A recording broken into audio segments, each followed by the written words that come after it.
Salam rekan-rekan mahasiswa, kali ini kita akan melanjutkan perkuliahan kita. Nah, kalau sebelum-sebelumnya kita sudah mengerti, mempraktekkan bagaimana menyusun untuk penelitian kualitatif, membuat indikator-indikatornya. Nah, hari ini kita akan membahas bagaimana nih cara untuk membuat instrumen kuantitatif. Bagian ini bagian yang cukup susah dan harus benar-benar diperhatikan oleh mahasiswa mengenai bagaimana untuk membuat suatu instrumen kuantitatif. Meskipun kalian memilih kualitatif, tidak ada salahnya untuk mengetahui bagaimana ya cara-caranya, dan ini baru overview dulu sebelum kita nanti mencoba mempraktekkan cara membuat instrumen terkhusus untuk kuantitatif. Nah, kalau ngomongin penelitian kuantitatif, jenis-jenisnya ada bermacam-macam seperti analisis regresi, korelasi, UGT, analisis variansi, dan yang lainnya. Ini sama seperti kalau Anda ngomongin di penelitian kualitatif. Saya pakai fenomenologis, Pak. Saya pakai etnografi. Saya pakai deskriptif sosial. Saya pakai deskriptif fenomenologi. Saya pakai interpretatif sosial. Nah, demikian juga di kuantitatif juga terdapat hal yang demikian. Kita menggunakan jenis penelitian regresi atau korelasi yang intinya untuk mengetahui hubungan dan pengaruh, juga bisa dengan menggunakan UGT, bagaimana nilai persepsi dan ya seterusnya sampai kita mendapatkan perhitungan yang valid dan tepat. Kebanyakan penelitian kuantitatif ini sangat tidak disukai. Loh, kenapa tidak disukai? Kuantitatif ini tidak disukai oleh karena memakai hitung-hitungan. Tapi enaknya, meski ini memakai hitung-hitungan, data yang Anda tampilkan itu non-subjektif dan pasti bersifat pasti, objektif, dan tentunya Anda punya dasar, yaitu angka-angka yang mendukung semua argumentasi Anda. Nah, biasanya kalau kuantitatif akan lebih enak di pengujian karena ya semua data, semua angka-angka, semua sudah ditampilkan, kecuali kalau Anda membuat data-data yang fiktif. Pasti Anda sendiri juga tidak akan enak hati, ada beban moral, dan pastinya akan terbantai di pengujian. Oleh karena itu, ketika membuat penelitian kuantitatif, susahnya itu bukan di lapangan, tapi sebelum melakukan penelitian di lapangan. Ketika apa? Ketika membuat instrumen, Anda harus sungguh-sungguh memperhatikan semua bagian-bagian dari instrumen supaya bisa menangkap gejala sosial yang sedang Anda teliti atau yang akan Anda teliti.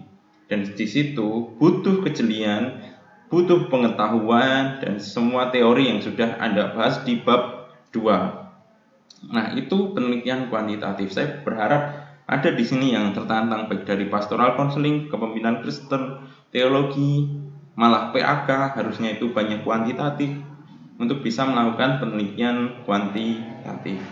Nah, jenis kuantitatif pun ada banyak dan bisa diikutkan, bisa dikembangkan, bisa dimodif sesuai dengan keadaan lapangan yang akan teman-teman teliti. Nah, bagian yang paling susah dalam penelitian kuantitatif adalah membuat instrumen. Jika dalam penelitian kualitatif kita kemarin sudah belajar membuat instrumennya, harus ada indikator dan yang lainnya, maka di kuantitatif ini lebih susah lagi. Kenapa? Kita juga harus memikirkan skala yang kita gunakan dan perhitungan-perhitungan yang kita akan gunakan, dan tentunya itu tidak semudah yang kita pahami. Semuanya harus dipertimbangkan sesuai dengan teori. Jadi instrumen penelitian kuantitatif ini berbeda dengan kualitatif. Semua yang ada di kuantitatif ini digunakan untuk mencari data. Jadi kalau kuantitatif kita ngomongin narasumber itu sebagai objek penelitian, bukan lagi sebagai subjek penelitian. Kenapa? Karena mereka adalah target yang kita teliti. Kita anggap semuanya itu meski manusia atau apa sebagai objek, bukan subjek yang memberikan jawaban seperti di penelitian kualitatif. Nah, oleh karena itu Anda harus membuat suatu kisi instrumen, dan itu cukup susah. Untuk membuat itu Anda harus mempertimbangkan teori yang Anda pakai, dan itu harus mendalam. Dari teori tersebut pasti ada indikatornya. Indikator itu apa? Untuk mengukur sesuatu, mengukur sesuatu dari teori tersebut. Nah, itu nanti kita harus deskripsikan apa saja indikatornya, dan kemudian kita breakdown atau kita turunkan lagi menjadi suatu kisi instrumen penelitian. Nah, secara sederhananya apa saja yang kita butuhkan untuk membuat instrumen penelitian? Nah, diantaranya adalah ini. 1. Skala. Apa itu Pak skala? Skala itu adalah alat yang akan kita gunakan untuk menentukan penilaian. Jadi seperti rekan-rekan dinilai ketika mengerjakan tugas, pasti ada skalanya 0 sampai 100, 0 sampai 10 atau angka. Nah, skala itu juga nanti yang akan digunakan untuk penelitian, instrumen penelitian kuantitatif, dan Anda harus menentukan skalanya apa. 2 indikator, bagian dari variabel teori yang Anda pakai, untuk kemudian diturunkan menjadi kisi instrumen. Dan yang terakhir adalah item pernyataan yaitu ya, item pernyataan. Jadi terlihat di sini bahwa penelitian ini menggunakan teknik pengumpulan data yang berupa kuesioner. Jadi enaknya dalam kuantitatif kita bisa langsung tuh menyebar kuesioner ke banyak orang. Penelitian 1 YKN Toraja 3.500 kita bisa sebar ke 500 orang. Harus di-print-kah Pak? Boleh pakai Google Form, disebar kemudian suruh mengisi. Nah, itu lebih baik dan lebih jelas. Nah, itu dalam hal membuat kisi instrumen penelitian.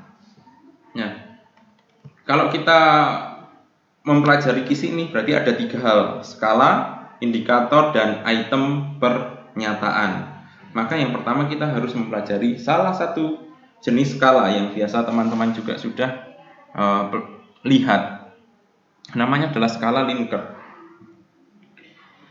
Skala Likert ini adalah skala yang digunakan untuk mengumpulkan data yang bersifat kualitatif, tapi dia bisa menolong untuk penelitian kuantitatif karena ini adalah berdasarkan persepsi seseorang. Contoh di situ digambar terlihat, saya sering mencari informasi mengenai produk dan merek baru. STS itu adalah sangat tidak setuju, TS itu adalah tidak setuju, KS itu adalah kurang setuju, S itu adalah setuju, SS itu adalah sangat setuju. Dan itu punya nilainya. STS itu 0, TS itu 1, KS itu 2, S itu 3, SS itu 4. Dan seperti itu. Kemudian kita tinggal kirim, kita tinggal bagikan ke para objek penelitian kita, sehingga kita nanti akan mendapatkan data berapa sih nilai mereka dalam, misalnya indikator ini adalah indikator tentang penggunaan pembelian barang atau jasa yang baru, misalnya seperti itu. Jadi kita akan melihat bahwa ya mayoritas yang ada diteliti sangat setuju, atau kurang setuju, atau tidak setuju, atau malah sangat tidak setuju. Itu fungsi dari skala Likert. Nah, data ini diperoleh untuk mengetahui pendapat, persepsi, dan juga sikap seseorang terhadap sebuah fenomena yang sedang terjadi. Jadi meskipun datanya ini bersifat kualitatif, tapi pada akhirnya bisa mengkuantitatifkan atau bisa menghasilkan suatu perhitungan-perhitungan atau nilai-nilai dalam bentuk angka yang nantinya bisa diubah atau diolah dalam suatu bentuk penyajian statistika. Karena itu adalah ciri khas dari penelitian kuantitatif. Jadi bagi yang mau mempelajari kuantitatif, coba memahami tentang skala Likert ini dengan sungguh-sungguh, karena ini skala yang sering dipakai untuk melihat persepsi, bahkan juga untuk melakukan penilaian. Nah, indikator diambil dari teori. Kalau kita ngomongin indikator tadi diambil dari teori, dan sama seperti di kualitatif, cuman bedanya ini nanti bukan dalam bentuk pertanyaan, tapi dalam pernyataan yang nantinya akan menghasilkan nilai-nilai angka yang digunakan untuk statistika. Contohnya misalnya variabelnya psikologi perkembangan, maka indikatornya adalah indikator emosi, indikator moral, indikator kreativitas, indikator kognitif, dan seterusnya. Itu adalah bagian dari variabel yang diangkat. Nah, bagian di sini indikator dan skala ini harus kuat dulu ketika Anda mau melakukan suatu penelitian kuantitatif, dan tidak boleh sembarangan. Dan pada akhirnya Anda bisa membuat suatu contoh instrumen seperti ini. Ini adalah contoh instrumen yang sederhana. Penilaian skala sikap. Nah, indikatornya apa? Nanti ditentukan dulu, kemudian item pernyataan, dan kemudian skala. Nah, bagaimana cara membuat ini? Nanti kita akan coba praktekkan dalam pertemuan kita selanjutnya. Selamat memahami, Tuhan Yesus memberkati.